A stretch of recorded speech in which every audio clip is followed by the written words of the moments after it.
আগমন কোনো আকস্মিক ঘটনা ছিল না। এটা ছিল দীর্ঘদিনের লড়াই, বহু তরুণ টান, বহু রক্ত, বহু মায়ের গোলখালি, বহু মায়ের সেবরখালি, বহু বোনের সাদা কাপড়ের ফল। আমরা প্রত্যেকে করতালির মাধ্যমে আজকে হার ঘর তিরঙ্গা ৭৮তম যে স্বাধীনতা দিবস, সেই দিবসকে উপলক্ষ করছি। পতাকা উত্তোলনের কাজ সমাপ্ত হল। এবার আমরা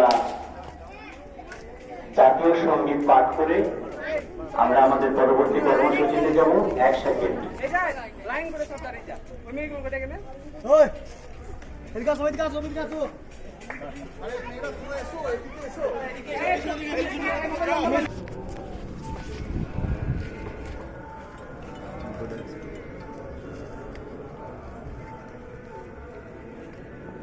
চাচা মুখ খান